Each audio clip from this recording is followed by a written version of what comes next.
அனைவருக்கும் வணக்கம். இப்போ நம்ம எதை பற்றி பேச போகிறோம்னா, பிஜேபி பயங்கரமாக வளர்ந்துருக்கு, அதை நம்ம ஒத்துக்கிட்டு ஆகணும். ஆனால் அந்த வளர்ச்சி நாம் தமிழர் கட்சி மாதிரி தானாக சுயமாக அப்படி சுயம்பு லிங்கம் சொல்கிறோம்ல, லிங்கத்திலே சுயம்பு லிங்கம்னு இருக்கும், அது மாதிரி தானாக வளர்ந்து வந்துச்சா இல்லை அடுத்தவங்கள கரையான் ஒரு மரத்தை வந்து கரையான் அரிச்சு அந்த மரத்தை ஒன்றுமா வாங்கும்ல, அந்த மாதிரி அடுத்தவங்களை பிடிச்சி அடுத்தவங்களுக்கு அழித்து அடுத்தவங்களோட சப்போர்ட்டில் வளர்ந்து வந்துச்சா அப்படின்னு நம்ம பார்க்க வேண்டியது இருக்குது. நாம் தமிழர் கட்சி தானாக வளர்ந்துருச்சு, தானாக தான் இது வரைக்கும் வளர்ந்துருக்கு. அதோட முழு பெருமையும் அந்த கட்சியவே சேரும். ஆனால் பிஜேபி இந்தளவுக்கு வளர்ந்து நின்றதுக்கு யார் காரணம்? பிஜேபி காரணமாக இல்லை மற்ற கட்சியை காரணமாக? எது பிஜேபியோட இவ்வளோ பெரிய வளர்ச்சி காரணம் அப்படின்றத நம்ம பேச போகிறோம். முதல்ல நம்ம நண்பர் சுரேஷ் பேசுவார்.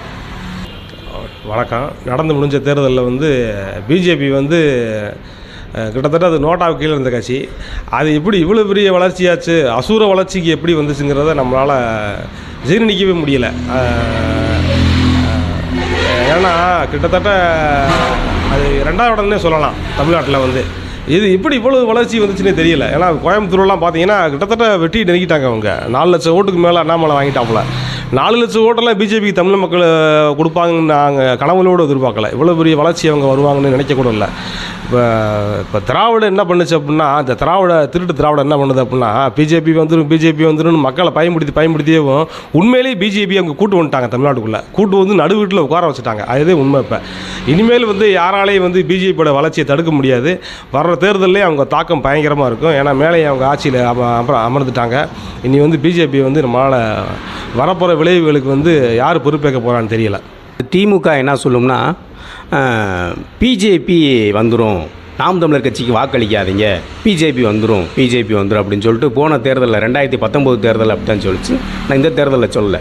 இப்போ பொதுவாகவே திமுகவோட அந்த தேர்தல் கோஷம் எப்படி இருக்கும்னா, பிஜேபி வந்துடும், நாம் தமிழர் கட்சிக்கு ஓட்டு போடாதீங்க அப்படின்னு சொல்லும். பிஜேபியை காமிச்சு வந்து தன்னோட வளர்ச்சியை, அதாவது தன்னோட வளர்ச்சியை விட நாம் தமிழர் கட்சியோட வளர்ச்சியை தடுத்துச்சு அப்படி தான் சொல்லணும். ஆனால் எந்த பிஜேபியை காமிச்சு திமுக வந்து நாம் தமிழர் கட்சியோட வளர்ச்சியை தடுத்துச்சோ, அதே பிஜேபி இப்போ வந்து நண்பர் சொன்னது மாதிரி தமிழ்நாட்டோட நடு வீட்டில் வந்து உட்காந்துருச்சு. அந்தளவுக்கு வளர்ச்சி பயங்கரமாக இருக்குது, லட்சக்கணக்கில் போயிட்டுருக்கு. ஆனால் இந்த திமுக இந்த பிஜேபியோட இவ்வளவு மிகப்பெரிய வளர்ச்சி காரணம் நான் சொல்லணும்னா திமுக தான் சொல்லுவேன். திமுக அப்படின்னு சொல்கிறதுக்கு அதுக்கு ஒரு முக்கிய காரணம் இருக்குது. அது என்னென்னா, திமுக பிஜேபி வந்து ஆட்சிக்கு வரும்போது வாஜ்பாய் ஆட்சியில் இருக்கும்போது வெறும் 13 நாள் தான் ஆட்சியில் இருக்கார். ஜெயலலிதா அம்மா கவுத்தி விடுது. அதுக்கடுத்த தடவை அது தொடர்ந்து ஆட்சிக்கு வர்றாரு. 13 மாதம் ஆட்சியில் இருக்குது, அப்பையும் கவுந்துடுறாங்க.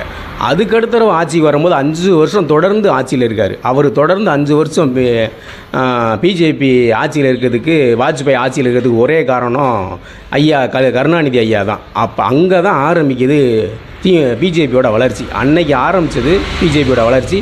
இன்றைக்கி இந்தியாவிலே வந்து 2-3வது தடவை தொடர்ந்து ஆட்சியில் இருக்கிற அளவுக்கு வளர்ந்துருச்சு. அது வடநாட்டில் பிஜேபி வளருதுன்னா அது வேறு விடயங்கள். வடநாட்டில் கடவுள்னு பேரை சொன்னால், ராமர்ன்ற பேரை சொன்னால் அவங்க என்ன வேணாலும் செய்வாங்க. அதுவும் இல்லாமல் வட மாநில மக்கள்லாம் அவ்வளவு அறிவு தெளிவோடு இருக்காங்களா அப்படின்னு நம்ம சொல்ல முடியாது. ஆனால் தமிழ்நாட்டில் வந்து பிஜேபி வந்து ஒரு 2வது இடத்துல 3வது இடத்துல வந்திருக்கின்ற போது நம்ம மிகப்பெரிய ஆச்சரியம் தருது. இப்போ தமிழ்நாடுன்றது வந்து அறிவு சார்ந்த ஒரு சமூகம் நிறைந்த மக்கள், இந்த உலகத்துக்கே அறிவை வளர்த்து கொடுத்த, நாகரிகத்தை சொல்லிக் கொடுத்த தமிழர்கள் வாழ்கிற பூமி இந்த தமிழ்நாடு. இந்த தமிழ்நாட்டில் இருந்தால் கலை, இலக்கியம், நாகரிகம், பண்பாடுன்னு உலகத்துக்கு போச்சு. எல்லாமே தமிழர்கள்ட்ட இருந்தால் இந்த உலகமே அறிவை கடன் வாங்குச்சு. அப்படியே இந்த தமிழர்கள் வாழ்கிற இந்த தமிழ்நாட்டில் வந்து பிஜேபி இந்தளவுக்கு வளர்ந்ததுக்கு காரணம் யாருன்னு பார்த்தோமாக்கும் அது திமுகவே சாருது. திமுக வந்து நாம் தமிழர் கட்சியை வீழ்த்தணும் அப்படின்ற ஒரே நோக்கத்தில் பிஜேபியை வளர்த்து விட்டுருக்கு.